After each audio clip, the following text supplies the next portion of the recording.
오늘 시편 1편은 사람이 복되고 형통하게 사는 길에 대해서 제시합니다. 1절에서 죄인의 길에 서지 말라 그럽니다. 또 6절에도 이렇게 말합니다. 무릇 의인들의 길은 여호와께서 인정하시나 악인들의 길, 죄인들의 길은 망하리로다. 여러분, 의인은 누굽니까? 하나님이 인정하시는 길, 하나님을 가까이 하는 사람들을 말합니다. 하나님의 뜻대로 말씀대로 살려고 순종하는 사람들이 하나님 보시기에 의롭다고 인정해 주신 인정, 의롭다고 인정, 의롭지 않은데도 부족한데도 인정해 주는 거예요. 그런데 악인은, 죄인은, 오만한 사람은 어떤 사람인가? 하나님과 떠나요. 그리고 자꾸 하나님을 대적하려고 합니다. 회개가 뭐냐? 돌이켜서 하나님께 가까이 나아가는 거예요. 결국은 하나님을 멀리하고 그 말씀을 거슬러서 살면은 망한다. 그러니 하나님 가까이 해라. 그래야 형통한다. 이거 시편 전체에 이 시편 1편이 그 정신을 이야기해 주고 있는 거예요. 서론, 본론, 결론입니다. 원리는 간단합니다. 만사형통의 원리 간단합니다. 형통의 근본 되시는 하나님께로 가까이 나아가는 겁니다. 3절, 4절을 보면 하나님을 가까이 하여 늘 하나님과 동행하기를 힘쓰는 의인과 하나님을 대적하거나 멀리하는 악인들의 교만의 길을 가는 사람들을 비유적으로 나무에 비유하여, 곡식에 비유하여 설명하고 있습니다. 의인은 어떻게 비유합니까? 의인은 시냇가에 심은 나무가 시절을 따라, 철을 따라 열매를 맺고 그 잎사귀가 늘 풍성한 거예요. 에버그린, 늘 풍성한 거예요. 청정한 거예요. 그런데 악인은 어떠냐? 바람에 날리는 겨와 같아요. 바람이 불면은 알곡, 묵직한 그러한 하나님의 영광은 독사, 카도시, 하나님의 영광은 묵직하다는 뜻이 있습니다. 하나님의 영광으로 따라 사는 사람은 묵직해요. 중량감이 있는 신앙생활을 합니다. 그런데 천박하고 얕은 수준의 신앙생활을 하면 조금만 힘들거나 바람이 불어요. 환란의 바람 또는 음란의 바람, 유혹의 바람이 불면 한 방에 나가 떨어집니다. 막 흩날려요. 그러면 어때요? 농부가 그렇게 날리는 겨는 쌀겨나 보리겨 같은 거 다 만들어가지고 태워버립니다. 나중에 먹을 수 없는 것들이죠. 농부는 열매를 원해요. 알곡을 원해요. 농사 짓는 분들이 기본 아닙니까? 그런데 이 불의하고 죄악된 세상을 살아가다 보면 의인들, 하나님을 가까이 하는 사람들이 형통하지 못하고 도리어 악인들이 득세하고 형통하게 보이는 때가 있을까요? 없을까요?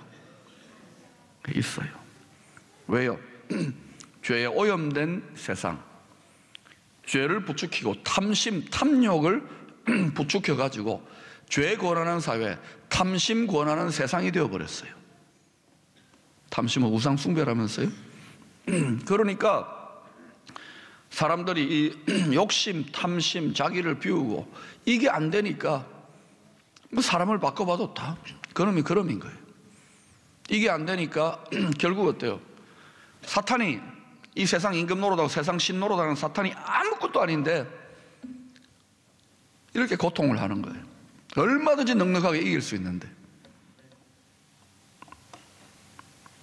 시편 73편 2절 3절에 보면 아삽이라고 하는 믿음의 선배가 있습니다. 삽 중에서도 여러분 부삽이 아닙니다.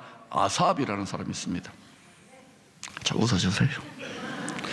근데 이 믿음의 사람이 주로 찬양을 많이 했던 것 같은데 성전에서 이런 솔직한 고백을 합니다. 같이 읽어봅시다. 시작. 나는 거의 넘어질 뻔하였고 나의 걸음이 미끄러질 뻔하였으니 이는 내가 악인의 형통함을 보고 오만한 자를 질투하였음이로다. 경건한 사람, 찬양하는 사람인데 자기 속에 이런 갈등과 고민을 솔직하게 드러내는 거예요. 이 세상에 불의하고 악한 자가 일시적으로 형통할 수가 있어요. 예를 들자면은 극단적인 예인지 몰라도 불과 8, 90년 전에 종교개혁의 나라라고 하는 마틴 루터의 나라 독일이 여러 가지 독일 민족의 상황이 힘들고 어려우니까 새로운 지도자가 혜성처럼 나타나는데 소위 말 유명한 히틀러입니다. 히틀러. 처음에는 뭐 얌전하게 있었는데 집요하게 광기 어린 열심으로 권력을 추구하더니 독일 국민, 아리안 민족들, 독일 민족이 위대한 나라가 될 것이라고 일어나자고 하고 부르짖으니까 저 지도자에게 마음을 모아주면 되겠지 하고 다 이구동성으로 히틀러를 지지했던 거예요. 그때 히틀러가 내걸었던 공약 중에 하나는 저 사악하고 못된 유태인들을 멸하고 우리 아리안족들이 일어나야 된다고. 근데 지금은 뭐 누구든지 다 히틀러에서 논쟁의 여지가 거의 없는데도 그때 그가 그런 권세로 형통하게 만들었던 그룹들이 어떤 그룹들이냐? 독일 교회. 다 프로테스탄트 사람들이었거든요. 그리고 독일 루터파 교회 지도자들이 히틀러를 도와줬던 거예요. 그런데 어때요? 권력에 형통했습니다. 일시적으로. 그의 운명이 어땠습니까? 그리고 그를 도와줬던 독일 당시 교회 총회장은 자살해서 죽습니다. 반면에 반 해퍼라고 하는 유명한 신학자요 목회자가 미국에서 공부를 하면서 신학교 교수로 또 제자들을 기르고 하면서 조국의 현실을 보니까 이건 조국의 교회도 보니까 이건 도대체 이래서는 안 되는 거예요. 그래서 조국으로 돌아가려고 합니다. 독일로. 그런데 주변에 그를 아끼는 신학자들과 이 천재 목회자 신학자가 여기 있어라 차라리. 저기 가면 안 된다. 그런데 하나님이 주신 어떤 소명과 성령의 부담감을 느끼고 거기 가는 거예요. 분명히 어려워질 것을 아는데도. 그리고 당시에 소수의 교회와 교회 지도 성도들이지만 깨어있고 이게 잘못되었다고 미리 선각 예언적으로 보았던 사람들이 반드시 사고를 친다는 걸 보았던 하나님의 사람들의 편에 서서 저항을 하다가 붙들립니다. 게시타포에 잡힙니다. 감옥에 들어가서도 막 징징거리고 살려주세요 막 이러지 않았어요. 석방시켜주지 않았어요. 그냥 담담하게 기다리다가 그 교도소에 있는 사람들에게 복음을 전했어요. 그러다가 이제 자기 때가 온 거예요. 벌써 이 사람 알았어요.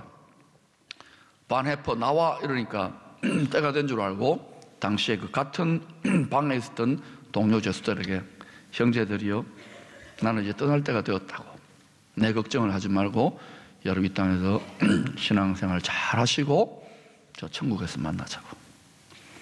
앞으로 우리가 저 천국에서 만나면 그분은 어떤 모습으로 있을까요?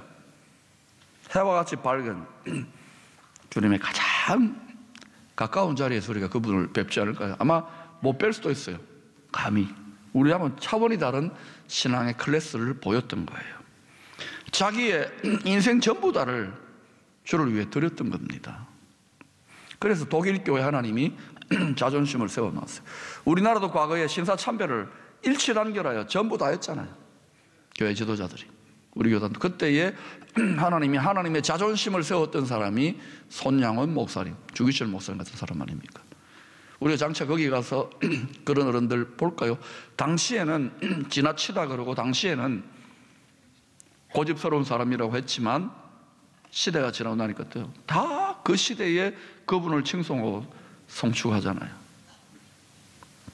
원래 이게 영적인 싸움, 믿음의 싸움, 정신의 싸움은 그런 거예요.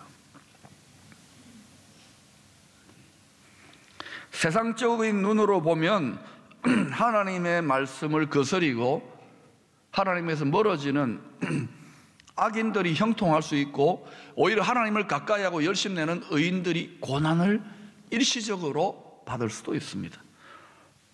의인들이 주도하고 의인들이 대세를 이루면 그 지역과 도시와 세상은 잘 되게 되어 있는데 하나님을 멀리하는 사람들이 득세하고 대세와 주도권을 잡아버리면 그 나라, 그 지역, 그 역사는 암흑에 빠지는 것이 성경과 역사 만물의 법칙입니다.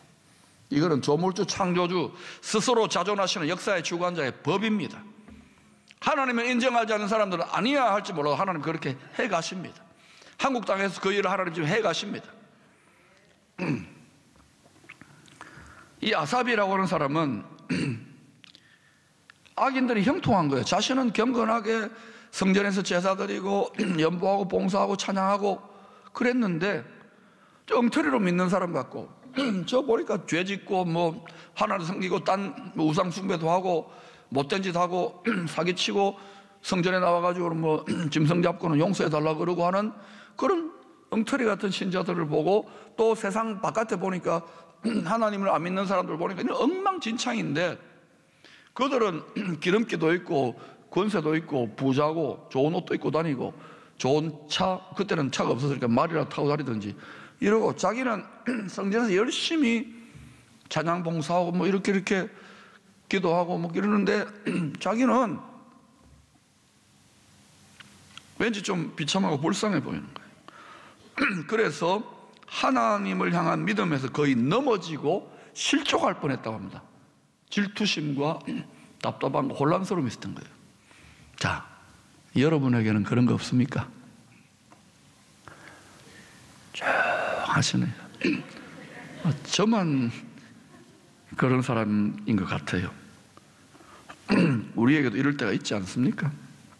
나는 지금 고난과 핍박과 저항 속에서도 하나님의 말씀대로 살려고 기도하고 섬기면서 최선을 다하고 있는데, 오히려 적당하게 즐기는 듯한 신앙생활하는 엉터리 신자들, 우리 교회는 없겠지만 그런 분들이 더 형통하고 잘 사는 것 같아요. 그래서 내가 이렇게 열심히 내는 거 이상하다, 좀 절제하자, 이런 유혹 아닌 유혹을 받아본 적은 없는지요?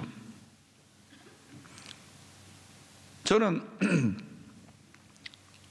모든 걸, 어떤 진로를 내려놓고 아버님 사업도 다 내려놓고 그냥 하나님의 어떤 부담감에 끌려가지고 나가는데 참 여러 소리를 많이 들었습니다, 당시에. 그리고 이제 제가 신학교로 가고 이렇게 가면 하나님이 금방 형통하고 뭐 이렇게 내 마음을 들어줄 것 같지만 아니에요. 거꾸로 가는 듯한 상황들이, 물론 하나님이 이렇게 도우시고 형통하기도 하시지만 거꾸로 가는 상황들이 많았습니다. 속상하고 뒤집어지고 힘들고 눈물 나는 일들이 많았습니다. 오히려 먼저 믿고 3대, 4대, 5대 집안에 좀 이렇게 노련하게 믿고 하나님을 저처럼 너무 믿는 사람들, 성경을 너무 믿는 사람들이 오히려 이게 내가 좀 비정상인가 하면서 좀 이렇게 주저앉아 보게 됐습니다. 그런데 지금 시간이 많이 지나서 보니까 성경을 진짜 믿는 게 맞는 것 같아요, 온전히. 왜냐하면 뭔가 답답했는데 좀 이렇게 저게 맞나 하고 이렇게 적응도 해봤는데 지금 교회가 그렇게 해가지고 안 되잖아요. 그래서 제가 내가 맞았네 하고 열심히 내는 거예요. 또 예사로 하나님의 길을 거스르는 불신자들이 하나님을 대적하는 사람들, 요새 얼마나 대적을 많이 합니까?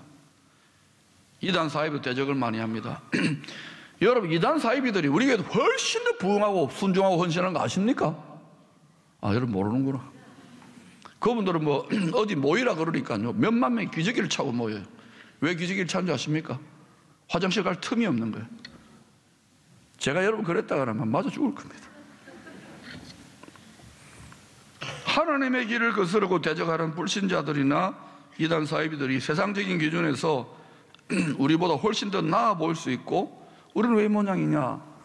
여러분 마음에 이런 고민이나 갈등이나 질투가 일어날 수 있을걸요? 그때 여러분 혹시 하나님을 원망하지 않았던가요? 자기 자신이 비참하게 느껴지지 않았던가요? 혹 아삽처럼 부러워하면서 시기하거나 질투하지 않았던가요? 그런데 이 아합이 이런 가운데서,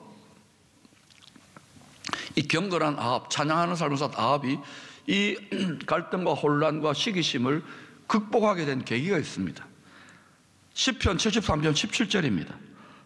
뭐라고 이야기하느냐? 하나님의 성소에 들어갈 때에야 그들의 종말을 내가 깨달았나이다. 하나님의 성전에 들어가서 찬양하고 제사 드리고 기도했겠죠. 토라 여호와 율법을 묵상했겠죠. 하나님의 말씀을 그러는 가운데 자기가 세상의 악인들의 형통함과 엉터리 신자들의 형통함을 보다가 아니야, 잠깐 이 세상에 잠깐 여름의 잡초처럼 피어나는 것이지 그들의 종말의 때 한 번 죽는 것은 사람에게 정한 것이요 내가 바라는 것이 다만 이 세상뿐이면 내가 더욱더 불쌍하고 비참한 존재지. 내가 이 세상에 소망을 둔 자가 아니잖아.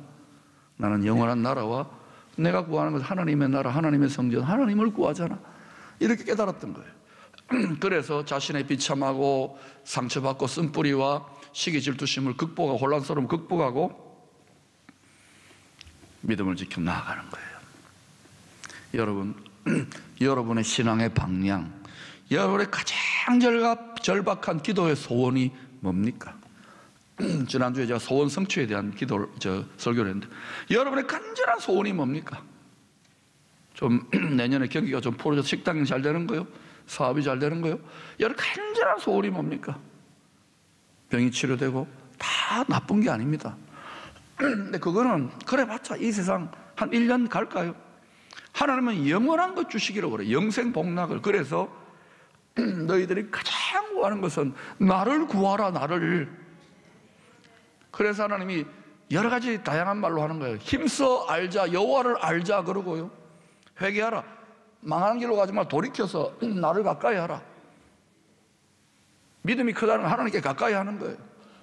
생명 다해 사랑하라. 그것도 하나님께 가까이 하는, 전부 다 형통의 길, 하나님의 형통의 길을 이야기하고 있는 거예요. 젊은이들 사이에 유행하는 말이 있죠. 부러워하면 집니다. 여러분, 연말에 송년회 하지 않습니까? 그러면 특히 여자분들 조금 질투심이 많잖아요. 남자도 질투심 장난 아닙니다만 만나보면 여고 동창들이나 뭐 대학 동창들 모임 가면은 모처럼 만났어요. 그런데 고등학교 때 포여고 출신이 옛날에는 나보다 학력고사 점수가 30점은 더 떨어지고 반에서 끝에서 놀았는데, 아니 얘가 보니까 성형수술을 했는지 하여튼 어떤 좋은 남자를 만나가지고 예? 뭐 잘 먹고 잘 살아요. 거기다가 보니까 뭐 목걸이를 봤는데 진주 목걸이가 손흥거리만 합니다. 그러니까 그리고 막 비로도에 막 이 뭐예요 이 그런 거 있잖아요. 밍크 입고 탁 앉아가지고 탁 보라고 이렇게 하고 있어요. 다이아몬드 이렇게 하고 있어요. 그 다들 엄마야 니노야 뭐 이러는데 자기는 열심히 봉사하고 섬기는데 자기는 너무 수수하고 그런 거 없어요. 그러니까 가시 나가지고 이런 마음이 드는 거예요. 여러분 안 들었겠지만 저는 그런 마음 들어봤어요. 그러면서 어때요? 부러워하고. 모임 끝나고 나오는데 기분이 안 좋아. 하나님 나는 뭡니까? 그때 나오는 방언이 뭡니까? 엘리 라바 사박단입니다. 근데 부러워한 거예요. 진 거예요. 영적으로. 여러분, 이 세상에 그러지만 하나님 없다면 본질상 불쌍한 거 아닙니까? 영적으로 죽은 거 아닙니까? 여러분 무엇에 소망을 두고 있습니까? 이게 너무 이 세상에 예수를 믿어도 세상적이고 육신적인데 오염이 돼가지고요, 세뇌가 잘못되어 있어요. 여러분의 지정의를 성경 말씀대로 날마다 여기에 복종시켜 가야 되는데 이게 안 돼요. 그러니까 부러운 게 많은 거예요. 여러분 한번 깊이 생각해 보세요. 천국을 소유했습니다. 하나님의 영이 내 가운데 거합니다. 이거보다 더 큰 은혜가 어디 있어요? 이게 영혼이 잘된 상태예요. 그렇게 기뻐하고 즐거움 나가면은 이 세상에 범사도 잘 되고 강건하게 해주신다고요. 그게 그의 나라와 그의 의를 구하면 먹는 것 맛이 있는 거 다 더해 주신다고요. 정말입니다. 이 도를 제대로 깨닫고 적용하는 교회와 성도들이 극소수예요. 여러분, 이 민족 한국교회와 그리고 통일 대한민국의 비전을 바라보십시오. 10년 뒤, 20년 뒤, 30년 뒤에 어떤 일이 일어날 것인가? 예수 정신 하나님의 소원이 이루어진다면 이 민족이 어떤 역할을 할 것인가? 은둔의 나라 하나님의 손끈으로 덮어놓은 이 나라가 이 21세기 하나님이 들어 쓰시는 하나님의 히든 카드가 될 수 있기를 축원합니다. 그런데 여러분, 이 하나님의 형통의 길을 감사함으로 기쁨으로 걸어가야 된다는 거예요. 왜? 저항이 있고 도전이 있고 핍박이 있고 유혹이 있을 때에 상처를 받고 이러면 힘들어요. 여러분의 누군가가 정신병자다, 미친놈이다, 지나치다 막 하고 뭐 친일파다 뭐 이런 소리 하면 여러분 열받지 않겠습니까? 뭐 분리주의자다 이런 말 하면 과격하다 이러면 여러분 기분 나쁠 거예요. 그때 어떻게 됩니까? 이러지 말고 아멘 하면서 어때요? 다 받아내세요. 그러면서 그 길을 걸어가시기를 소망합니다. 왜냐하면 결국에는 하나님의 성품, 사랑이신 하나님이 드러나야 되기 때문에 그래요. 온유한 자가 그래서 땅을, 하나님 나라의 땅을 차지하게 되는 거예요. 근데 이게 한꺼번에 안 됩니다. 하박국도 막 원통하고 울부짖고 막 갈등하고 혼란스럽다가 비록 지금은 우리 민족이 망하지만 나는 여호와로 인하여 즐거워하리. 주님의 성품 사랑을, 성령의 열매를 드러내시기를 축원합니다. 그래서 여러분 행복하게 걸어가야 돼요. 이 길을. 처음엔 저항이 많고 힘들더라도. 여러분 아이들끼리 싸울 때 보면 이런 말 있죠. 코피 나면 지고 울면 진다고. 울면 안 돼. 울면 안 돼요. 여러분 힘들어요. 눈물 날 거예요. 눈물을 흘리면 씨를 뿌리면서도 웃으세요. 저 웃잖아요. 웃으세요. 2절에서 오직 여호와의 율법을 즐거워하여 하나님의 형통의 길을 걷는 것을 즐거워하세요. 하나님을 가까이 하는 걸 즐거워하세요. 여러분의 수고하고 힘들고 무겁고 너무너무 죽고 싶고 힘든 분도 있을 거예요. 암에 걸려서도 고통하는 분 있는데 즐거워하세요. 즐거워야 엔돌핀이 나온답니다. 즐거워야 치료가 잘 돼요.